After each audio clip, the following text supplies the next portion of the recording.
What up, everybody? Welcome into NFL Power Rankings presented by the U.S. Army. Dan Hellie alongside Super Bowl 45 champ James Jones.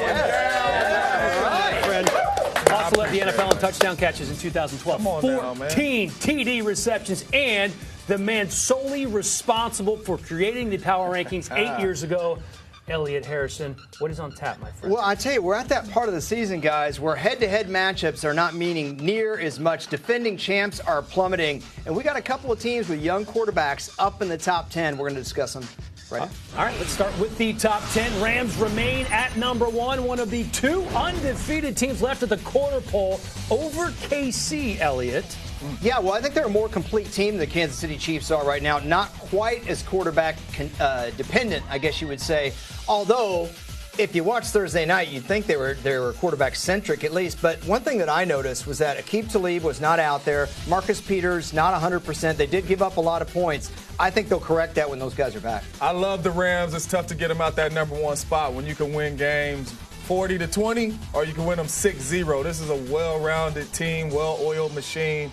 They deserve number one spot. They have outscored their opponents by a combined 73 points through 4 games. A complete look at the top 10 right here. Rams and Chiefs, Packers and Ravens. What say you, Elliot? You know, the Panthers, they were on a bye. We don't really talk about them much, but they're going to get Thomas Davis back in a couple of weeks, and that team looks good to me. I think they're pretty complete as well. A huge win in Kansas City this week between number 2 and number 3. Okay, so the Chiefs are 4-0, but the argument could easily be made that Jacksonville is a more complete team. So why do you have the Chiefs ranked higher? Well, I think the disparity right now between one key position, I mean, we're talking 21 on 21, then fine, I'll take Jacksonville, but the quarterback disparity is so huge. Patrick Mahomes, you saw what he did in Denver, taking over late in the game, but their defense is best in the league on third down. Listen, they've only given up 10 third down conversions the entire season. I mean, a lot of teams give up 10 in one game. James, look, it's about timely defense. It all sounds good, but the Jacksonville Jaguars defense, man, they can get after the quarterback with their front four. That means they don't got to bring no pressure. They can play coverage behind, and they got one of the best secondaries in football. They are going to give Patrick Mahomes problems. And then you talk about swag. This Kansas City Chiefs team is swagged up. If it's anybody in the league that can match their swag, it's the Jacksonville Jaguars. They don't care who you are when they come to play you. I got my money on the Jags. Here's my concern, though. If those defensive ends of the Jags lose contained, Mahomes gets out of the pocket, they get up, say, 14-3, can Blake Bortles keep up and attract me? I don't think that he can. So they better get after the quarterback. And listen, they're special at getting pressure in front of your face. You know, so look, keep that contained because we're coming up the middle and we're not going to let him outside the pocket. They're going to have a good plan for him. I think they're going to get after him pretty good. Saw him in person last week. Trust me, they can get home with 4. This defense is special. Real quick, who do you think is going to win? I think the Chiefs win at home. No-brainer. Jacksonville Jaguars. What about you? Duval. Go ahead, Dan. Give me the Duval. They have 6 Pro Bowlers. Give me the Duval, Dan. On defense. That's true. Duval. All right, so the Bears are up 9 spots to 8. They're ahead of the team that handed them their only loss. Your Green Bay Packers. Help me understand this. Yeah, please. I mean, this guy over here, I don't know how he did that. But how do you put a team in front of you that beat you? You can't do that. Aaron Rodgers beat the Chicago Bears on one leg, and he wakes up in the morning and he stays up at night and he puts the Bears over the Packers? Absolutely not. They have not beat the Packers. They do not deserve to be in front of the Packers. I don't care what he's about to say, Dan. They should not be in front of the Packers. I have to allow him to explain himself. Elliot, go ahead. You know, every show, at the top of the show, I pull an MJD. I say, give me my single, right? And then what did I say? I said, head-to-head matchups are starting to not matter. If you drop these two teams into a high school football stadium in Texas somewhere right now, and they play, I think the Bears win right now at least 6 out of 10 times. You dropped them in the Lambeau Field, and they came out of there with in Lambeau Field when it took a legendary performance to beat them by 1 score. Whose fault is that? That Bears defense looking like the 85 Bears right now. Yeah. 16 points per game. They are tied for third best with the Ravens. All right, Vikings down 4 spots to 13 after losing to the Rams. They are now 1-2-1 as we look at 11 through 20. Elliot, what stands out here to you? Yeah, I'm going to talk a team that was off last week but is on in your heart, Dan. The Redskins, I think they're better than people think they are. They're getting a little healthy. I just hope that Jordan Reed can play the whole schedule. Why can't they challenge for the NFC East? Wow. I hope that Jordan Reed can play the whole schedule. I know everybody does. All right, back to those Vikings now. Talk about them falling down 1-2-1. Not where they expected to be. They had Super Bowl ambitions. No, but a lot of people, Dan, thought I should have dropped them harder. Look, they played the best team in the league in prime time on a short week, coming off a terrible loss against the Bills. If Kirk Cousins can play like this, you know the Vikings defense is going to play better. They have too much good personnel, James. It's just hard for me to get the Buffalo Bills game out of my head because that's the worst team that in the National Football League they played, and they couldn't get that one So done. you're saying Minnesota should be Minnesota should be down. They should be down there lower. Absolutely. The last two outings for them is not good. First it was on the offense. Then you go to the Rams, and it's on the defense. So we got some problems over there. Next up for them, Philadelphia, Arizona, and the Jets. 21-30 in the power rankings. The Seahawks up 2, Cowboys up 2, Jets down 1, Elliot. Yeah, Seattle, I don't know what to make of their team. They're talking about quarterback-centric. It was nice to see them run the ball in Arizona, though. Giants get beat at home, and they remain at 20. No movement when you lose at home? Well, you know what? I'm going to be really honest with you here. All the teams that are behind them stink worse. How about that? The Texans are right behind them. The Giants just controlled the engagement with them 2 weeks ago.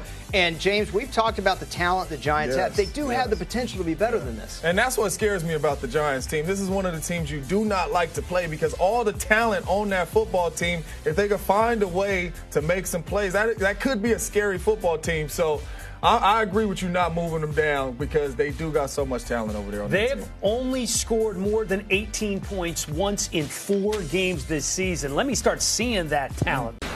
Time for too high or too low. I have 3 teams for you, JJ. You're going to tell me if they're too high or too low. We're going to start with the Cowboys at 22. Oh, Emmitt Smith's number. I'm going to look at him every time I say they're too low. You got to move them up. You just seen him. Feed the beast. And I think they're figuring that out. Get the ball out of Dak Prescott's hands. Yeah, he might have to make a couple throws, but this is who you throw it to. This is who you hand it off to. They're starting to figure out their identity, and that's feed the beast, get it to Zeke. They need to be up some. A little one-dimensional, Elliot. Yeah, what happens when you play a defense that's good in the front 7? I mean, they're playing 8 in the box every play. Dak Prescott's got 101s on the outside. They should score more points. They went over 400 yards for the first time all season. All right, moving on to the Browns at 23. Too high, too low. I've got to go too low again. I was at the game. I seen Baker in person, and he is legit. And I'm a believer in that Cleveland Browns defense. They will not lay an egg like this again. That's a big-time defense that could cause turnovers, get the ball back to Baker. They are too low. They need to move up some. When you make Jared Cook look like Jay Novacek and Shannon Sharp combined, okay, you got some problems on defense. That defense, by the way, 13 takeaways. Nobody has more than that Browns. That's 13 a good point. takeaways. Okay, Ravens at number 10. Too high, too low, JJ.